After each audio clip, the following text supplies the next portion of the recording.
esan berri gero eta gehiago erabiltzen ditugula bideoak hezkuntzan. Sarean topatzen ditugun bideoak ikusarazten diegu ikaslei eta baita gu geu sortutakoak ere. Gainera, joera guztien baitan gero eta gehiago erabiliko ditugu. Bada bideo tutorial honetan videonote.es aplikazioa ezagutuko dugu, bere erabilera didaktikoa eta nola instalatu eta erabili.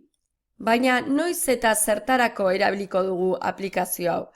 Askotan bideoak ikusi ahala oharrak hartzen ditugu, baina ez da batere erosoa bideoak alde batean izatea eta oharrak beste batean. Aplikazio honek emango digu aukera ikusten ari garen bitartean oharrak idazteko. Eta gero ohar horiek gure driveen gordeko dira. Beste dozein drive dokumentu bezala oharrak bestekin partekatu ahal izango ditugu eta ikaslea gaina izango du aukera dozeinunetan bueltatzeko ohar horietara eta bideoko une zehatz batean jasotako oharrak kontsultatzeko. Erabilera oso erraza da. Irudi honetan ikus dezakegun bezala bideoa bistaratuko dugu eta oharrak hartuko ditugu. Bideoak izan litezke YouTubetik hartutakoak, Vimeokoak, Khan Akademikoak, edX, Udacity, Coursera, beraz aukera anitza dugu bideoak hautatzeko garaian. Modu ezberdinak daude videonote.es aplikazioa kudeatzeko. Alde batetik gure drivean txerta dezakegu edo gehitu dezakegu eta beste alde batetik nabigatzailean ipin dezakegu gehigarri gisa. Egin dezagun lehenengoa. Horretarako gure drivean sartuko ginateke, gehiago ipintzen duen toki honetan konektatu aplikazio gehiago, eta bilatzailean Videonotes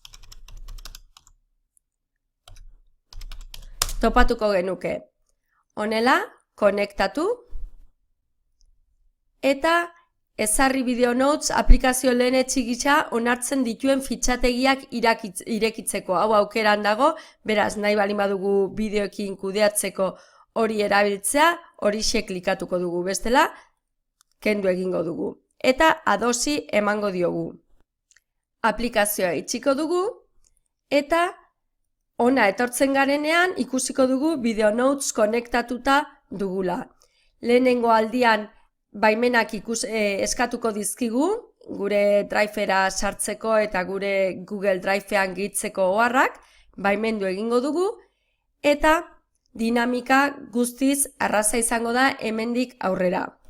Bideo baten helbidea, hautatzen dugun bideoaren helbidea hementxe kopiatuko dugu,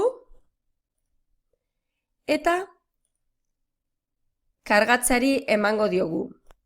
Behin bideoa kargatuta ikusten dugun bezala, edozein puntutan gehitzen dugula oharra sinkronizatu egingo da puntu horrekin. Baina lehenik eta behin izenburua ipintzea komeni da. Hemen ipiniko dugu. Eta gorde. Ikusten dugun bezala, ohar bat gordetzen dugunean, une zehatz horretan gordetzen da. Beraz, sinkronizatuta geratzen da bideoa eta gure oharrak. Gorderi ematen diogunean, Google Driveko karpeta bat sortuko du gure videonote.eseko bideo guztientzat eta bertan artxibo ezberdinak topatuko ditugu. Bideo bakoitzari dagokionak edo dagozkionak hain zuzen ere. Aukera dugu sinkronizaziorik kentzeko, on-off horri eman da, eta orduan gordeko genituzke ohar guztiak, baina sinkronizatu gabe. Driveko beste edozein dokumentu bezala partekatu ahal izango dugu, eta baimen ezberdinak edo korreoz bidali ahal izango dugu. Aukera emona izan liteke adibidez ikasle gurekin irakasleokin beraien oharrak partekatzeko. Eta ariketa politia izan liteke ikustea ikaslek bideoak ikusten dituztenean gero zein ohar hartzen dituzten adibidez. Gure drivera bagoaz ikusiko dugu videonote.es karpeta bat sortu duela eta bertan oraintxe bertan grabatutako edo gordetako oharrak ikusiko ditugula. Behin gure oharrak gordeta, ikusten dugun bezala beste aukera batzuk ditugu. Beste bideo batekin has gaitezke lanean edo kontsultatu orain arte gordeta ditugun ohar guztiak besteak beste. Ikusten dugun bezala dinamika oso erraza da.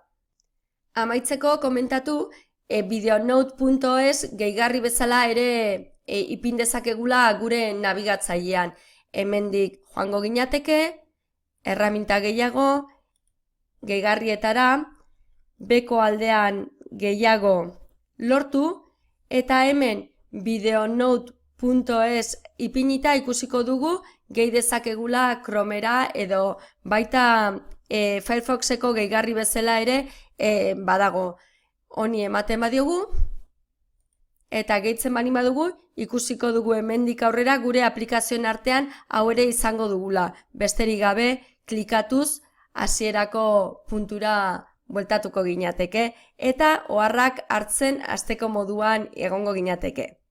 Nabigatzailean instalatu berri dugun aplikazioa topatzeko, ona joango ginateke eta ikusten dugun bezala hementxe dago aplikazioak eta videonote.es. Hauxe izan da guztia, bideotutorial honetan videonote.es aplikazioa ezagutu dugu, bere erabilera didaktikoa eta nola instalatu eta erabili. Espero dezagun baliagarria izatea.